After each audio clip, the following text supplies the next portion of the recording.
Good evening student. मैं अवनीश सिंह तोमर और हम पढ़ रहे हैं केमिस्ट्री की सीरीज में पीरियोडिक टेबल यानी कि आवर्त सारणी। मुख्य रूप से पिछली वीडियो में हम पढ़ चुके हैं कि जो तत्व थे उनके अध्ययन को सरल और क्रमबद्ध यानी कि सरल या आसान बनाने के लिए मुख्य रूप से जो वैज्ञानिक थे उन्होंने तत्वों का विभाजन किस प्रकार से किया। बहुत सारे वैज्ञानिकों को हम पढ़ चुके हैं। हमने प्राउड के बारे में पढ़ा भाई, हमने डोबेराइनर के बारे में पढ़ा, हमने न्यूलैंड के अष्टक नियम के बारे में पढ़ा, किस प्रकार से उन्होंने तत्वों का वर्गीकरण किया। तो लास्ट वीडियो में हम न्यूलैंड के अष्टक नियम को पढ़कर आ चुके हैं और इस वीडियो में हम पढ़ने वाले हैं मेंडलीफ की आवर्त सारणी यानी कि मेंडलीफ के नियम को पढ़ने वाले हैं। तो वीडियो को आप लास्ट तक जरूर देखें और वीडियो लास्ट में पसंद आता है तो वीडियो को लाइक करें और वीडियो को ज्यादा से ज्यादा शेयर करें। तो देखते हैं, देखो इस वीडियो में हम क्या पढ़ने वाले हैं भाई। तो देखेंगे जो पिछला हमने न्यूलैंड का अष्टक नियम पढ़ा था, मैं थोड़ा सा आपको उसके बारे में बताता हूं। न्यूलैंड ने जब तत्वों को उनके परमाणु भार के बढ़ते हुए क्रम में व्यवस्थित किया तो हर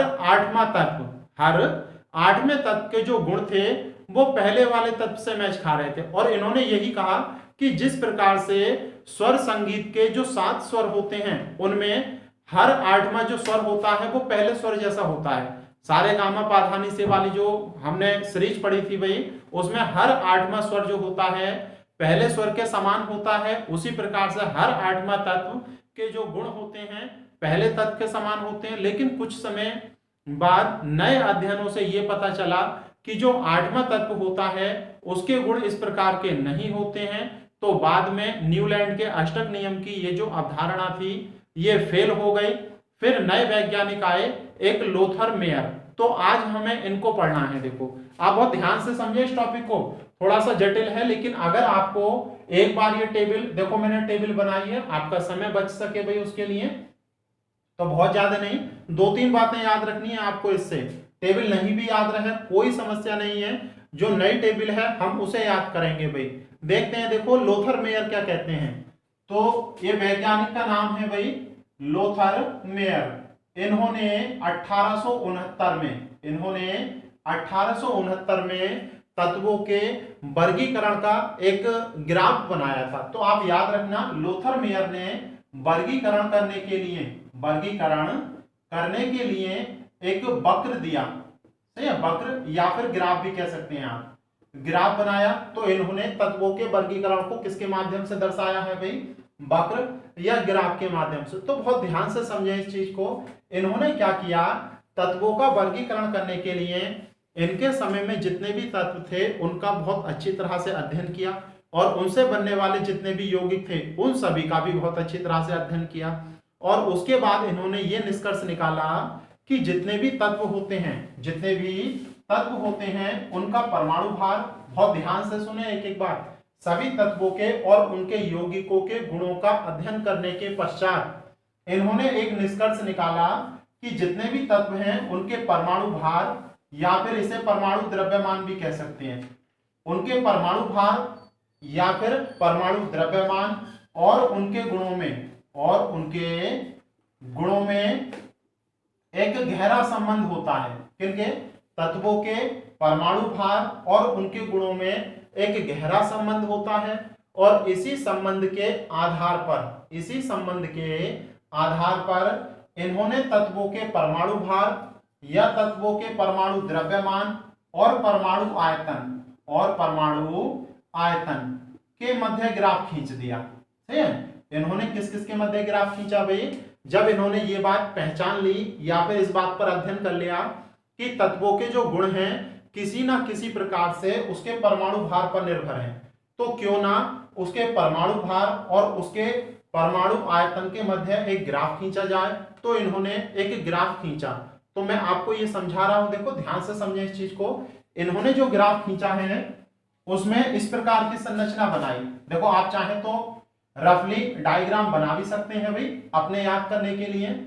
कुछ इस प्रकार का इनका डायग्राम है। देखो यहां पर द्रव्यमान संख्या या फिर परमाणु भार ले सकते हैं, परमाणु भार और परमाणु भार या द्रव्यमान संख्या ली एटीएम, सही है, एटॉमिक मास यूनिट में, सही है भाई। और यहां पर लिया परमाणु का आयतन। परमाणु यानी कि एटम का वॉल्यूम, और एटम का जो वॉल्यूम लिया था वो सेंटीमीटर क्यूब में लिया था। किसमें लिया था भाई?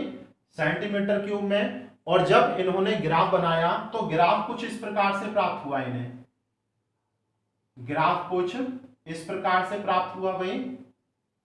तो इस प्रकार से इन्होंने ग्राफ प्राप्त किया, और जब ग्राफ प्राप्त किया तो इसका जो ये पीक बिंदु है, यहां पर जो ग्राफ प्राप्त हुआ, इसका ये जो पीक बिंदु है, यहां पर लिथियम, सोडियम, पोटेशियम और रुबिडियम, सही है, इस प्रकार के तत्व थे। और ये जो इंक्रीजिंग ऑर्डर है, ये जो इंक्रीजिंग ऑर्डर है, यहां पर ब्रोमीन, सही है, यानी कि यहां पर था क्लोरीन, ये था ब्रोमीन और ये था आयोडीन। और नीचे जो तत्व थे आयरन, कोबाल्ट, निकेल, इस प्रकार के तत्व थे। और सब भी हैं यहां पर, सल्फर, फास्फोरस और आपका और भी तत्व इस प्रकार से रखे गए। तो आपको इतनी जानने की आवश्यकता नहीं है।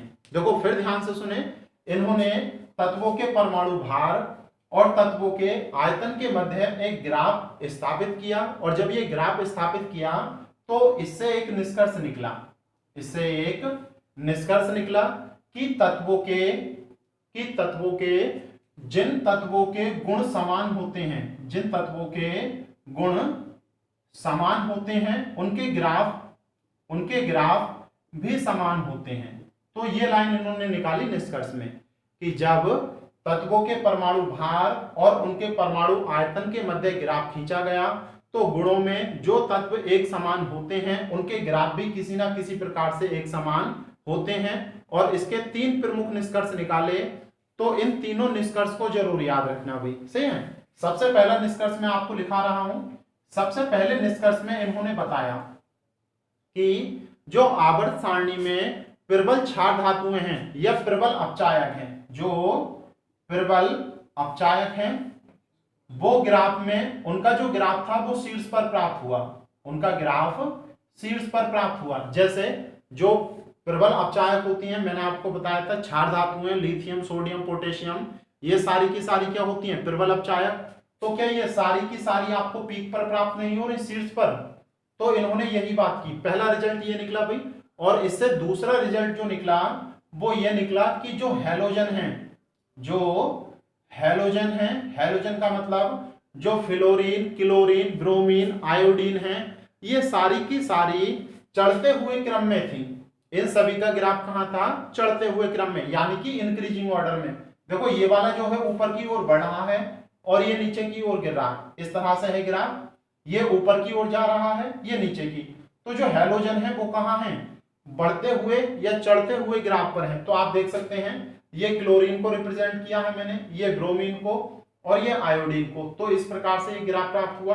तो 2 बातें समझ गए आप कि जो प्रबल अपचायक है उनका ग्राफ शीर्ष पर प्राप्त हुआ, जो हैलोजन हैं उनका ग्राफ कैसा प्राप्त हुआ? चढ़ता हुआ। और तीसरा, जो वर्ग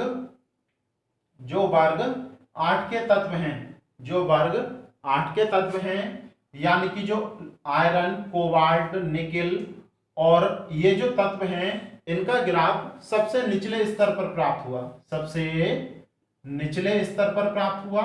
तो ये 3 बातें याद रखनी है बस। लेकिन इनका जो अनुमान था बिल्कुल सही था। इसके बाद एक और वैज्ञानिक आए, मेंडलीव। तो मेंडलीव ने इतना आसान तरीका बताया तत्वों के अध्ययन करने का कि इनका जो नियम था वो फेल हो गया। इनका नियम तो सही था भाई, लेकिन मेंडलीव ने तत्वों के अध्ययन का या वर्गीकरण का इससे भी सरल तरीका बता दिया, इसीलिए ये नियम क्या हो गया? फेल। तो आप याद रखेंगे जो लोथर मेयर हैं उन्होंने भी एक महत्वपूर्ण योगदान दिया है तत्वों को वर्गीकृत करने में, लेकिन मेंडलीव के वर्गीकरण के सामने इनका जो वर्गीकरण था वो असफल हो गया। तो अब हमें मूल रूप से किसे पढ़ना है भाई? मेंडलीव को। तो मेंडलीव को ही पढ़ रहे हैं। देखो हम, ये एक रशियन वैज्ञानिक थे और इनका जो योगदान है रसायन के क्षेत्र में वो अमूल्य है भाई।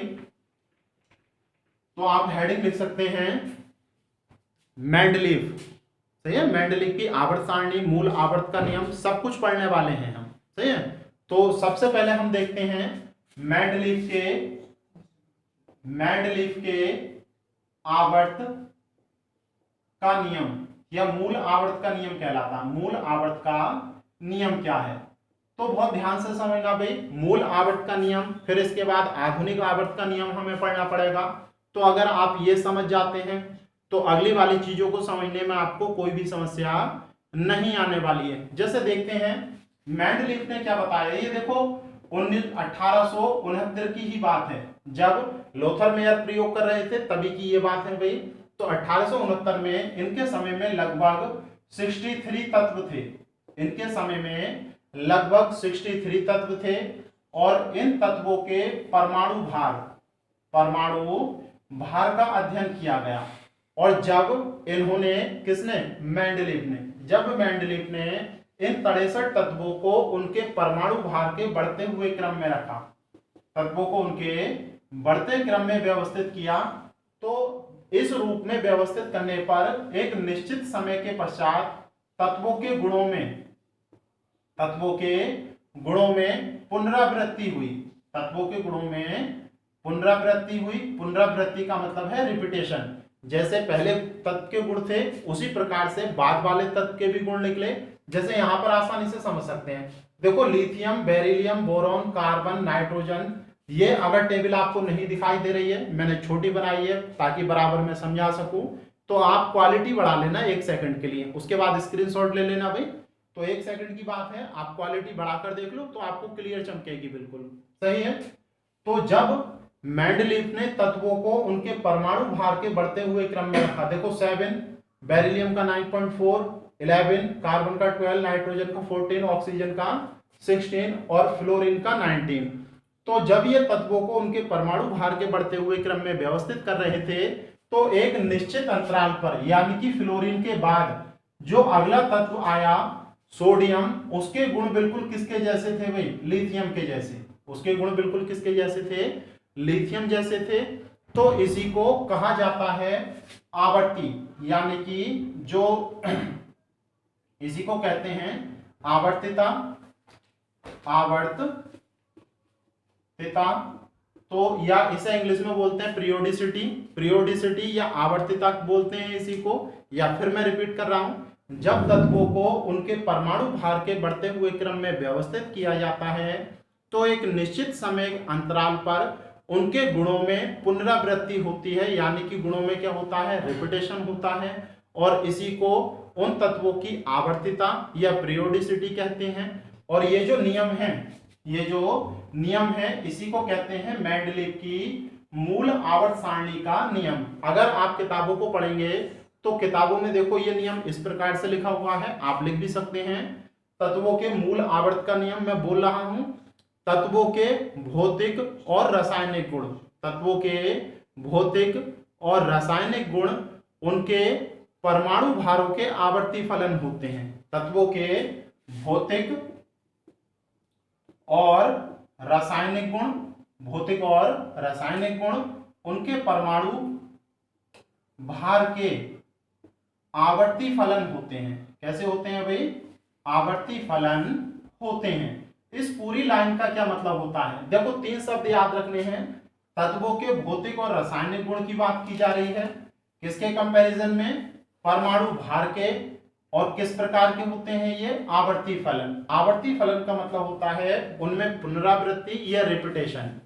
तो ये बहुत शॉर्ट में है, देखो यहाँ पर इतना ही याद रखना है। ये क्वेश्चन कई बार पूछा गया है, आप जब प्रैक्टिस सेट पढ़ेंगे तो आपको दिखाई देगा कि मेंडलीफ की मूल आवर्त या मेंडलीफ के मूल आवर्त का नियम किस पर आधारित था, तत्वों के परमाणु भार पर। किस पर आधारित था भाई, तत्वों के परमाणु भार पर।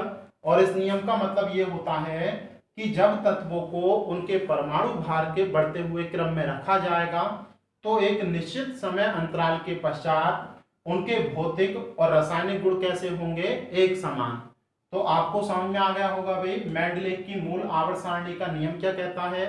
तो 1869 की बात हो रही है।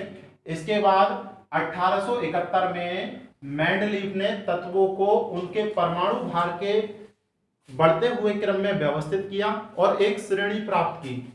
बढ़ते हुए क्रम में व्यवस्थित करने पर ये जो है ये सब 1971 में मेंडलीफ ने किया।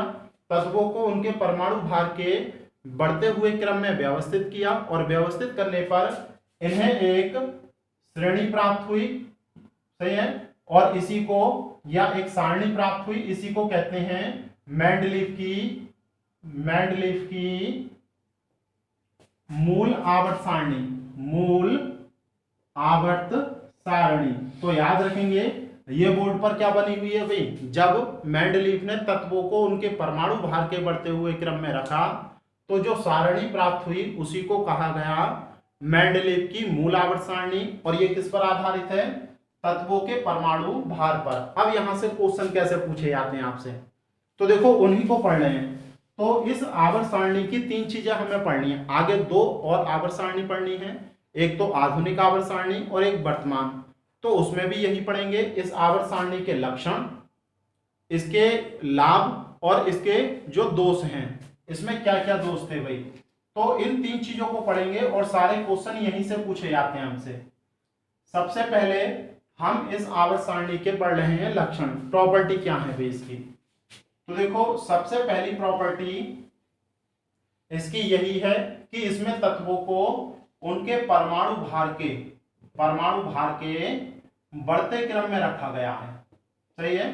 सबसे पहली प्रॉपर्टी क्या है, इसमें तत्वों को उनके परमाणु भार के बढ़ते हुए क्रम में रखा गया है। दूसरी प्रॉपर्टी यह है कि तत्वों को क्षैतिज कॉलम और खड़े कॉलम में विभाजित किया गया है। क्षैतिज कॉलमों की संख्या है 12 और खड़े कॉलमों की संख्या है 8। तो ये याद रखना, मूल आवर्त सारणी में जो क्षैतिज कॉलम है वो कितने हैं, 12, और खड़े कॉलम कितने हैं, 8। आप देख सकते हैं, देखो ये वाले खड़े कॉलम हैं 1 2 3 4 5 6 7 8, तो खड़े कॉलमों की संख्या 8 है।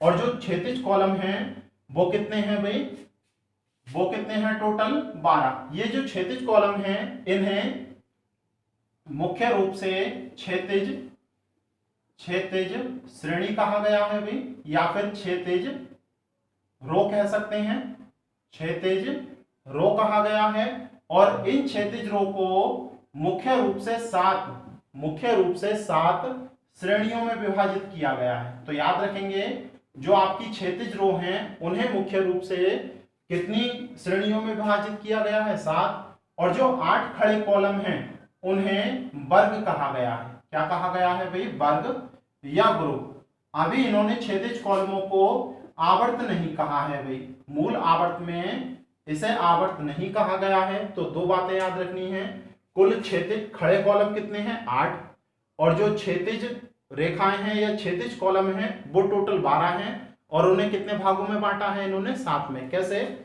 8 तो आपको खड़े दिखाई दे रहे होंगे और टोटल ये कितने हैं, 12, लेकिन इन्हें कितने खंडों में बांट दिया इन्होंने, 7। कैसे, देखो पहला तो यही है, देखो मैं आपको यहां पर बताता हूं, ये आपकी पहली है, ये आपकी दूसरी, ये तीसरी, ये है चौथी, सही है। चौथी और 5वीं को मिलाकर बनाई गई, 5वीं जो मिलाई गई वो छठी और 7वीं को मिलाकर, इसके बाद में जो छठी बनाई गई वो 8वें 9वें को मिलाकर, और जो 7वीं सारणी थी, जो 7वीं थी वो 10वें 11वें और 12वें को। तो टोटल कितनी क्षैतिज कॉलम थे भाई, 12, और उन 12 को कितने भागों में बांटा गया, 7। तो ये 2 बातें समझ में आ रही हैं। इसके बाद देखते हैं, देखो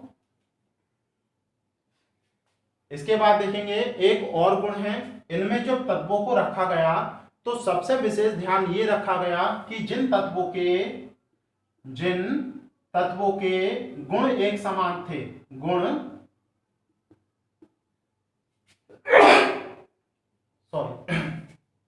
जिन तत्वों के गुण एक समान थे उन्हें एक ही वर्ग में रखा जाए, ये सबसे मोस्ट इंपोर्टेंट बात है। जब तत्वों को उनके परमाणु भार के बढ़ते हुए क्रम में रखा जा रहा था तो सबसे मुख्य इस बात पर ध्यान दिया गया कि जिन तत्वों के गुण एक समान हैं उन्हें एक ही वर्ग में रखा जाए। चाहे ऐसा करने पर कोई रिक्त स्थान क्यों ना छोड़ना पड़े, कोई रिक्त स्थान क्यों ना छोड़ना पड़े, या फिर जिन तत्वों के परमाणु भार ज्यादा हैं उन्हें पहले ही क्यों ना रखना पड़े, ज्यादा परमाणु भार वाले को कम परमाणु भार वाले से पहले ही क्यों ना रखना पड़े, लेकिन हर कंडीशन में समान परमाणु भार वाले समान गुणों वाले तत्वों को एक ही वर्ग में रखा जाएगा। जैसे मैं एक दो बताता हूं आपको कंडीशन। आप कैल्शियम को देखें, जब आप कैल्शियम को देखेंगे तो आप ये पाएंगे इसे चौथी श्रेणी में और कौन से खड़े कॉलम में, दूसरे ग्रुप में रखा गया। और कैल्शियम के बाद अगला जो तत्व था हमारे पास वो टाइटेनियम था, और इस समय स्केंडियम की खोज नहीं हुई। मैंने बताया आपको कैल्शियम, कैल्शियम के बाद स्केंडियम, उसके बाद टाइटेनियम, लेकिन इस समय में स्केंडियम की खोज नहीं हुई थी। तो कैल्शियम के बाद अगला तत्व कौन सा है, टाइटेनियम। तो कैल्शियम के बाद टाइटेनियम को तीसरे ग्रुप में रखा जाना चाहिए था, लेकिन इन्होंने नहीं रखा। क्यों? क्योंकि टाइटेनियम के गुण ग्रुप 3 वाले बेरिल, बोरोन और एल्यूमिनियम से नहीं मिल रहे थे। इसके गुण किससे मिल रहे थे भाई, कार्बन और सिलिकॉन से। तो यही कारण है कि इन्होंने टाइटेनियम को तीसरे ग्रुप में ना रखकर कहां रखा भाई, चौथे ग्रुप में। तो देखो यहीं पर यही बात बताई मैंने, समान गुण वाले एक ही वर्ग में आए, चाहे उसके लिए रिक्त स्थान क्यों ना छोड़ना पड़े। तो यहाँ पर रिक्त स्थान इन्होंने छोड़ दिया भाई। अगला देखेंगे कि अधिक परमाणु भार वाले तत्व को ज्यादा परमाणु भार वाले से पहले ही रख दिया। कैसे? देखो जब आयोडीन के परमाणु भार को निकाला जाता है वास्तविक रूप से तो 126.9 आता है। कितना आता है? 126.9। और टेल्यूरियम का जब आप देखेंगे, टीई टेल्यूरियम होता है, जब इसका देखेंगे तो 127.6 आता है। तो आप देख सकते हैं टेल्यूरियम का कितना होता है, 127.6, 127.6, तो इसका ज्यादा हो गया। जबकि आयोडीन का कितना होता है, 126.9। तो टेल्यूरियम को बाद में रखा जाना चाहिए था, लेकिन ये इन्होंने परमाणु भार अपने हिसाब से व्यवस्थित कर लिए और इन्हें इस प्रकार से रख दिया। तो ये आगे हम पढ़ेंगे, इसके दोष भी हैं। तो ये इसके प्रमुख लक्षण हैं, यहां से क्वेश्चन पूछे जाते हैं। अब आप अगला हेडिंग लिखेंगे कि मेंडलीव की मूल आवर्त सारणी से होने वाले प्रॉफिट, यानी कि इस सारणी के बनने से हमें लाभ क्या हुए, क्या प्रॉफिट हुए। तो सबसे पहला लाभ तो यही है कि इस आवर्त सारणी से जो तत्वों का अध्ययन है वो सरल हो गया और क्रमागत हो गया। कैसा हो गया? सरल हो गया, आसानी से कर सकते हैं, और कैसा हो गया? क्रमागत। तो पहला लाभ क्या है भाई इसका, तत्वों का जो अध्ययन है वो कैसा हो गया? सरल, और कैसा हो गया? क्रमागत हो गया। इसका मतलब क्या है कि अब अगर आपने लिथियम के गुणों का अध्ययन कर लिया तो बाकी तत्वों के गुणों का अध्ययन करने की कोई आवश्यकता नहीं है। क्यों? क्योंकि एक वर्ग में केवल इन्होंने उन्हीं तत्वों को तो रखा है भाई जिनके गुण एक समान होते हैं। तो आपने लिथियम के गुणों का अध्ययन कर लिया, इसका मतलब है वर्ग के सभी तत्वों के गुणों का अध्ययन आपने कर लिया। तो इससे आपको तत्वों के गुणों का अध्ययन करने में क्या हो गई? सरलता। ये पहला प्रॉफिट है इसका। दूसरा प्रॉफिट देखते हैं। देखो इसका दूसरा प्रमुख प्रॉफिट है कि इससे तत्वों के परमाणु भार का निर्धारण करने में आसानी होने लगी। सही है? कैसे? देखो इसका एक एग्जाम्पल मैं आपको बताता हूं कि इस आवर्त सारणी की सहायता से तत्वों के परमाणु भार को निर्धारण करने में आसानी होने लगी। क्यों? क्योंकि हमेशा ही ज्यादा परमाणु भार वाला आगे और कम परमाणु भार वाला पीछे होगा। सही है? कैसे देखेंगे? देखो जब इन्होंने आवर्त सारणी नहीं बनाई थी तो ये जो बेरिलियम आपको दिखाई दे रहा है इसका परमाणु भार जो निर्धारित किया गया था वो 13.5 था। कितना था भाई? 13.5। और अगर बेरिलियम का परमाणु भार 13.5 है तो इसे कहां रखा जाना चाहिए था? कार्बन के आगे रखा जाना चाहिए था। कहां रखा जाना चाहिए था? कार्बन के आगे। लेकिन इसके गुण इस वाले वर्ग से नहीं मिल रहे थे। इसके गुण किससे मिल रहे थे भाई? ग्रुप 2 से। तो इसे कहां रख दिया गया? ग्रुप 2 के। अब देखेंगे ग्रुप 2 में अगर इसे यहां पर रख रहे हैं तो इसका परमाणु भार 7 से ज्यादा होना चाहिए और 11 से कम। तो इसीलिए इसके परमाणु भार का दोबारा से निर्धारण किया गया। जो पहले परमाणु भार निकाला गया था वो गलत था। दोबारा से जब हमने परमाणु भार निकाला तो वो परमाणु भार बिल्कुल एग्जैक्ट आया 9.4।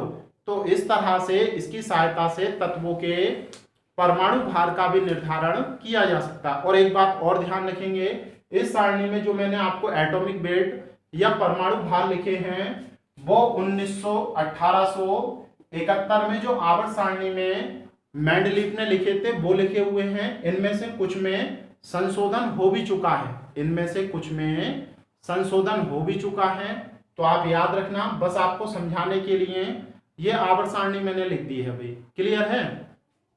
अगला देखेंगे और क्या लाभ हुआ आपको। तो एक तो तत्वों का अध्ययन सरल और क्रमागत हो गया, दूसरा तत्वों के परमाणु भार का निर्धारण आसान हो गया। इसके बाद देखो, इसके हम देखते हैं प्रमुख दोष, इसके हम देखते हैं प्रमुख दोष। एक और है देखो इसका लाभ कि इससे अनुसंधान करने में सहायता मिली। अनुसंधान का मतलब क्या है? रिसर्च करने में, नई नई खोजें करने में हमें सफलता मिली। क्यों? क्योंकि मेंडलीफ की यह अवधारणा थी कि जगह जगह इन्होंने जो रिक्त स्थान छोड़े हैं उन रिक्त स्थानों का कोई ना कोई तत्व जरूर होगा, उन रिक्त स्थानों पर कोई ना कोई तत्व जरूर होगा। तो इसीलिए वैज्ञानिकों ने अनुमान लगाया कि कैल्शियम और टाइटेनियम के बीच में जो जगह है यहाँ के लिए कोई ना कोई तत्व नेचर में जरूर होगा, और इसकी खोज अब की जा चुकी है। यहाँ पर तत्व रखा हुआ है स्कैंडियम Sc। तो रिक्त स्थानों से नए अनुसंधान के लिए प्रेरणा मिली वैज्ञानिकों को, और नए अनुसंधान लगातार होते रहे। इसके बाद देखो इसके दोषों के बारे में पढ़ रहे हैं। सबसे पहला दोष इसका यही है कि आवर्त सारणी में रिक्त स्थान छोड़ दिया गया जगह जगह। पहला दोष तो यही है। दूसरा दोष यह है कि अधिक परमाणु भार वाले, अधिक एटॉमिक वेट वाले तत्व कम एटॉमिक वेट वाले तत्व से पहले रख दिए गए। जैसे ये वाला एग्जाम्पल है, इसका जब वास्तविक एटॉमिक वेट देखा गया तो टेल्यूरियम भारी था आयोडीन से, लेकिन इन्होंने कहां रख दिया? टेल्यूरियम को आयोडीन से पहले। तो दो ये प्रमुख इसके वो हो गए भाई दोष। तीसरा और सबसे इंपोर्टेंट दोष इसका है, इसका ये है कि इन्होंने जो नए खोज किए जाने वाले तत्व थे उसके लिए पर्याप्त मात्रा में रिक्त स्थान नहीं छोड़ा। जैसे इसके बाद में अक्रिय गैसों की खोज हुई, तो अक्रिय गैसों की खोज के लिए मेंडलीफ ने अपनी मूल आवर्त सारणी में कोई भी रिक्त स्थान नहीं छोड़ा। इसके बाद जो लैंथेनाइड तत्व होते हैं, लैंथेनाइड तत्व, और इसके बाद जो एक्टिनाइड तत्व होते हैं, एक्टिनॉइड तत्व, तो इन तत्वों के लिए भी जो मेंडलीफ थे उन्होंने अपनी मूल आवर्त सारणी में कोई भी स्थान नहीं छोड़ा था। तो यह भी इसका एक प्रमुख दोष था कि मेंडलीफ ने अपनी मूल आवर्त सारणी में नए खोज होने वाले तत्वों के लिए पर्याप्त मात्रा में रिक्त स्थान नहीं छोड़ा। तो यह प्रमुख दोष है। अगला देखेंगे, सबसे प्रमुख दोष इसका यह था कि जो आपके समस्थानिक होते हैं, समस्थानिक और जो संभारिक होते हैं, उनका स्थान निर्धारण करने में बहुत समस्या हुई और निर्धारित हो भी नहीं पाए भाई। कैसे? क्योंकि देखो इन्होंने तत्वों को उनके परमाणु भार के बढ़ते हुए क्रम में रखा है भाई। तो आप अगर हाइड्रोजन को लेंगे तो हाइड्रोजन के 3 तत्व हैं, 1 और 2 और 3, यानी कि हाइड्रोजन का ड्यूटेरियम और ट्राइटियम, सही है, 3 हैं, हल्की हाइड्रोजन, ड्यूटेरियम और ट्राइटियम। लेकिन इन सभी के परमाणु क्रमांक 1 है। तो इन सभी के परमाणु क्रमांक 1 होने के कारण इनके रासायनिक गुण बिल्कुल समान है। तो रासायनिक गुणों के आधार पर एक जगह रखा जाना चाहिए, लेकिन परमाणु भार के आधार पर इन्हें क्या बढ़ते हुए क्रम में नहीं रखा जाना चाहिए। तो अब हाइड्रोजन 1 वाले को तो यहाँ रख दिया, तो हाइड्रोजन 2 वाले को कहाँ रखें? ड्यूटेरियम को। ट्राइटियम को कहाँ रखें? तो ये बहुत समस्या होने लगी। तो सबसे प्रमुख दोष ये दो ही हैं कि अक्रिय गैसों के लिए इसमें रिक्त स्थान नहीं था, लैंथेनाइड और एक्टिनाइड तत्वों के लिए इसमें रिक्त स्थान नहीं था। साथ ही साथ समस्थानिक और संभारिक की खोज होने के पश्चात इनके स्थान को भी निर्धारित करने में बहुत सारी समस्याओं का सामना करना पड़ा। तो यही इस सारणी के प्रमुख दोष हैं। और इसमें हम इतना ही पढ़ रहे हैं। इसके बाद हम आधुनिक मोसले की सारणी पढ़ेंगे भाई। तो अगर आपको वीडियो पसंद आई हो तो वीडियो को लाइक करें, ज्यादा से ज्यादा शेयर करें, और पहली बार इस वीडियो को देख रहे हैं तो चैनल को सब्सक्राइब करें, और सबसे पहले वीडियो को पाने के लिए बेल आइकन को प्रेस करें और ऑल के बटन पर क्लिक करें। Thank you.